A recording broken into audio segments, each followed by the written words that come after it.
Good morning बच्चों। हम पढ़ रहे चैप्टर नंबर 6। चैप्टर का नाम है विद्युत परिपथ।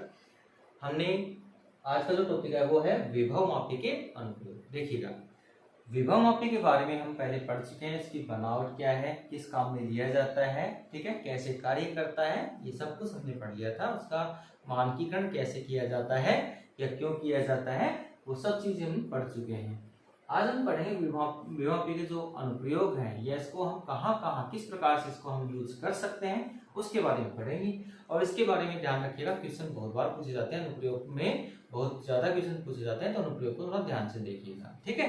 तो पहला इसका जो अनुप्रयोग है, इसका पहला जो उपयोग है वो क्या है हमारे पास, विभव मापी के द्वारा या विभव मापी की सहायता से किसी प्राथमिक सेल का आंतरिक प्रतिरोध ज्ञात करना है। याद रखिएगा, विभव मापी के द्वारा आंतरिक प्रतिरोध ज्ञात करना है। टॉपिक आपको कैसे घुमा कर आगे पूछा जाए, याद रखना है सेल का आपको आंतरिक प्रतिरोध ज्ञात करना है। किस प्रकार से ज्ञात करेंगे वो देखिएगा। देखिए, सबसे पहले हम इसकी परिपथ की जो बनावट है ध्यान रखते हो, प्रैक्टिकल में भी है, तो प्रैक्टिकल में भी कैसे करेंगे वो चीज भी इसमें थोड़ा आपको समझ में आ जाएगा। पहले इसकी जो परिपथ है, परिपथ का निर्माण कैसे किया जाता है वो थोड़ा ध्यान से देखिए। देखो, ये आपका है विभव मापी तार, इसको नाम हम देते हैं ए बी, ठीक है, जो 10 मीटर का होता है। ए ये बी सिरा है, विभव मापी तार हो गया। जो इसका उच्च विभव बिंदु उसको हम ए लेते हैं। यहाँ पर हम क्या जोड़ते हैं, संचायक सेल, एक बैटरी हम जोड़ देते हैं ईपी विद्युत बल की, फिर एक धारा नियंत्रक जोड़ देते हैं, ठीक है, और इसी धारा नियंत्रक से हम कुंजी K1 जोड़ देते हैं। ये आपकी हो गई परिपथ व्यवस्था। इसको हम प्राइमरी या प्राथमिक परिपथ भी बोलते हैं। क्या बोलते हैं इसको, प्राइमरी या प्राथमिक परिपथ भी कहते हैं। ये रोस्टेड RH हो गया, ठीक है, धारा नियंत्रक।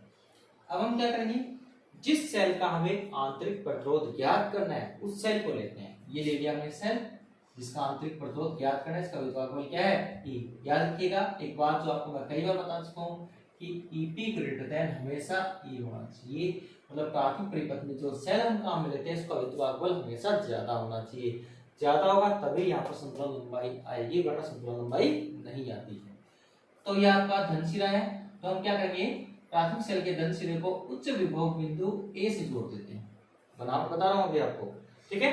बनावट कैसे देखिएगा, ए भी यहाँ पर क्या है आपका, यहाँ पर ये आपका विभव मापी तार के ए सिरे को ए से और बी सिरे के मध्य एक ईपी विद्युत बल की का सेल रोस्टेड और कुंजी K1 को जोड़ देते हैं। ये वह प्राथमिक परिपथ कहलाता है।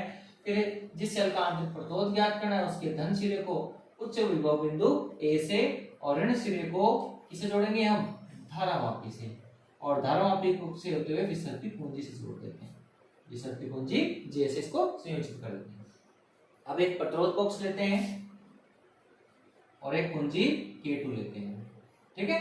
क्या करेंगे, जो हमने सेल लिया है जिसका आंतरिक प्रतिरोध ज्ञात करना है उस सेल के धन और ऋण सिरों के मध्य हम क्या करेंगे, एक प्रतिरोध बॉक्स और एक पूंजी K2 को संयोजित कर देते हैं। जिस सेल का आंतरिक प्रतिरोध ज्ञात करना है उसके दोनों टर्मिनल के मध्य एक प्रतिरोध बॉक्स है और एक कुंजी K2 को संयोजित करते हैं। तो इस प्रकार जो प्राप्त परिपथ है, इस परिपथ के द्वारा हम सेल का आंतरिक प्रतिरोध ज्ञात कर सकते हैं। कर लेंगे। अब कैसे करेंगे, ये तो इसकी बनावट के बारे में। अब इसकी कार्य प्रणाली को समझिएगा, कार्य कैसे करता है, प्रैक्टिकली हम इसको कैसे यूज लेते हैं, थ्योरेटिकली इसको हम कैसे लिखेंगे वो लिखेगा। तो ये तो इसकी क्या हो गई, बनावट या संरचना। अब इसकी कार्य प्रणाली समझिएगा, कार्य प्रणाली, ठीक है, किस प्रकार ये कार्य करता है, ठीक है। तो देखो ध्यान से सुनिएगा। सर्वप्रथम कुंजी K1 को ऑन करते हैं और कुंजी K2 को ऑफ करते हैं। कुंजी K1 को ऑन, कुंजी K2 को ऑफ। यहाँ पर ध्यान रखना है आपको, ऑन का मतलब और ऑफ का मतलब क्या होता है। ऑन का मतलब तो परिपथ यहाँ पर क्या हो गया, बंद, मतलब सारा सर्किट चालू हो गया, और ऑफ का मतलब क्या हो गया, खुला परिपथ। ये थोड़ा ध्यान रखना है, इसमें लिखते समय बोलते समय इस चीज का विशेष ध्यान रखना है। ऑन हो गया परिपथ, इसका मतलब परिपथ को हमने यहाँ पर पूरा क्लोज कर दिया, बंद कर दिया। ऑफ हो गया इसका मतलब खुला परिपथ हो गया, वो परिपथ जुड़ा हुआ नहीं है, खुला परिपथ, ठीक है, वो जुड़ा हुआ नहीं है। अब देखो कुंजी K को ऑन कर दिया, मतलब ये सर्किट चालू हो गया, प्राथमिक परिपथ चालू हो गया। और कुंजी K2 को ऑफ करेंगे तो ये जो द्वितीयक परिपथ में ये प्रतिरोध बॉक्स है वो यहाँ पर इसमें नहीं जुड़ा हुआ है। फिलहाल इसका मतलब क्या है कि सिर्फ सेल जुड़ा हुआ है, सॉरी ये जो हमने सेल लिया है ई ये हमारे पास जुड़ा हुआ है। तो विभवमापी के सिद्धांत से हम क्या करेंगे, जब K2 कुंजी को सर्वप्रथम कुंजी K1 को ऑन करते हैं, कुंजी K2 को ऑन करते हैं तो प्रतिरोध बॉक्स परिपथ में नहीं जुड़ता है, या हम कैसे द्वितीयक परिपथ क्या है हमारे पास खुला परिपथ हो गया और ये बंद परिपथ हो जाता है। अब क्या करेंगे, इसके लिए जो सेल के लिए हम क्या करेंगे, इसके अंदर हम क्या करते हैं संतुलन लंबाई L ज्ञात करते हैं। यहाँ पर हम संतुलन लंबाई L ज्ञात करते हैं, कर ली।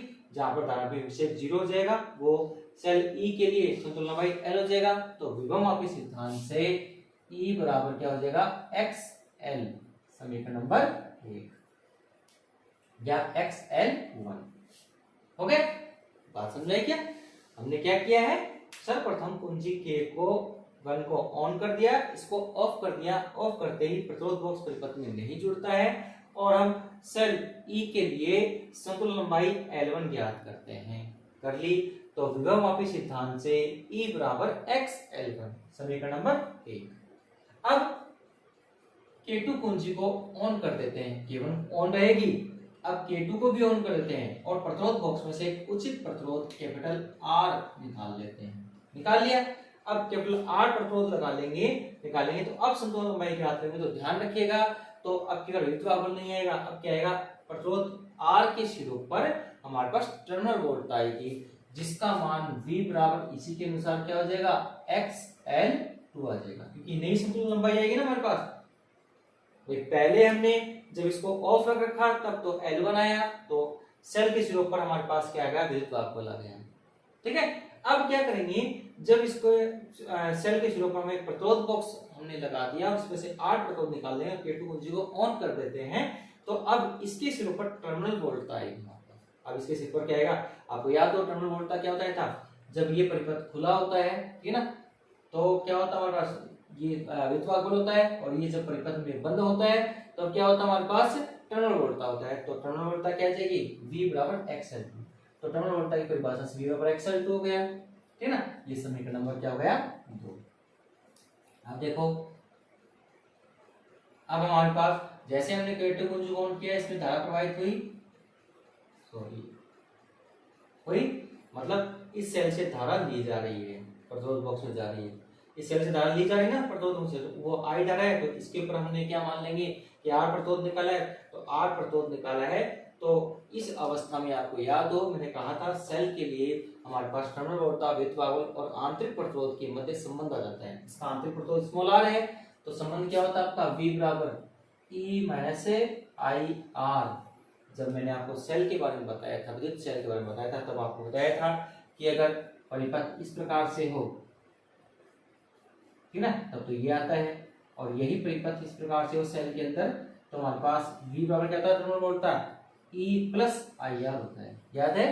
तो फिलहाल कौन सी कंडीशन है, ये वाली है कि ये वाली है, तो देखो आप ये वाली कंडीशन है, और इस कंडीशन के लिए हमारे पास ये फॉर्मूला काम में लेते हैं।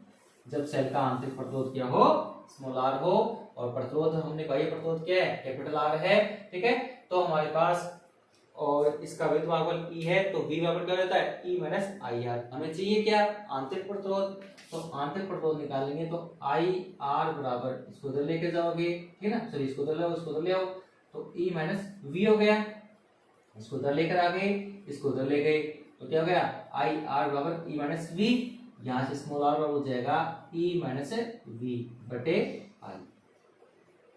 ओके, अब क्या करना है आपको पता है, V बराबर क्या होता है हमारे पास IR, ओम के नियम से V बराबर क्या होता है IR, ठीक है, कैपिटल R होगा क्योंकि R प्रतिरोध के सिरों पर हमारे पास है ये, ठीक है, और I बराबर क्या हो जाएगा, यहाँ से I बराबर हो जाएगा V अपॉन R, वही होगा।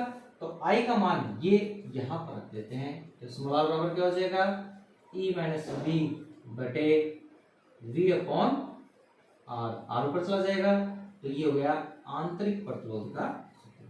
अब इसमें समीकरण 1 और 2 से हम क्या रख देंगे, मान रख देंगे E और V का, तो रख दो, तो स्मॉल r बराबर क्या हो गया हमारे पास, ठीक है, इधर कर रहा हूँ उसको थोड़ा ध्यान से देख लेना, तो स्मॉल r बराबर हो गया हमारे पास ई का मान क्या है समीकरण 1 से, x L1 minus x L2 बटे एक्स L2, v की वैल्यू पुट कर दी और क्या हो गया हमारे पास कैपिटल आर। यहाँ पर x क्या है, विभव प्रवणता, ठीक है ना। x कॉमन लेके काट देंगे तो अंदर क्या बच गया, L1 माइनस L2 बटे L2, ये हमारे पास हो गया आंतरिक प्रतिरोध स्मॉल r के सूत्र, ठीक है। तो ये टर्मिनल प्रवणता, आंतरिक प्रतिरोध और बाह्य प्रतिरोध कैपिटल R के मध्य संबंध सूत्र, और ये है आंतरिक प्रतिरोध निकालने के लिए सूत्र हमारे पास। विभव मापी की सहायता से किसी सेल का आंतरिक प्रतिरोध ज्ञात करते हैं तो इस सूत्र का यूज करते हैं। तो यहाँ पर सारी वैल्यू ध्यान रखिएगा, स्मॉल r तो आंतरिक प्रतिरोध है, कैपिटल R जो प्रतिरोध बॉक्स में से हम उचित प्रतिरोध निकालते हैं वो है, और L1 L2 यहाँ पर क्या है, L1 तो है जब द्वितीयक परिपथ क्या हो, खुला हो, K2 ऑफ है तब, और L2 क्या है, जब इसको ऑन कर देते हैं तब हमारे पास है।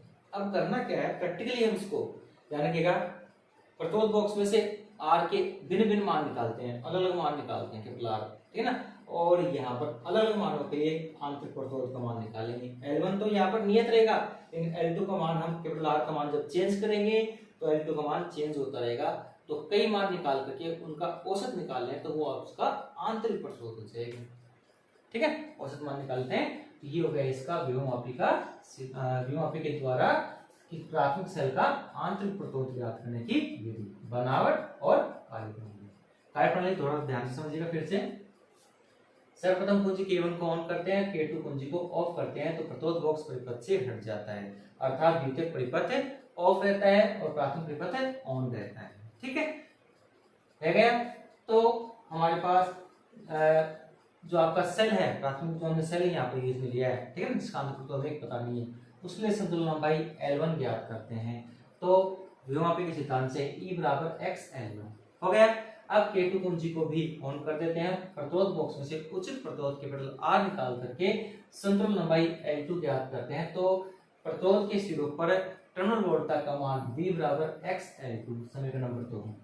फिर आंतरिक प्रतिरोध स्मॉल r, अगर सेल का आंतरिक प्रतिरोध स्मॉल r है तो आंतरिक प्रतिरोध स्मॉल r वृत्त भागफल E और टर्मिनल वोल्टता V के मध्य संबंध सूत्र से V बराबर होगा E, यहाँ से स्मॉल r का मान निकाल लेंगे, और ओम के नियम से हमें पता है, ओम के नियम से क्या होता है, V बराबर IR, यहाँ से I की वैल्यू निकाल के रख देंगे तो हमारे पास अब समीकरण 1 और 2 से मान रखो तो हमारे पास ठीक है। तो ये आंतरिक प्रतिरोध का मान आ गया, सूत्र आ गया।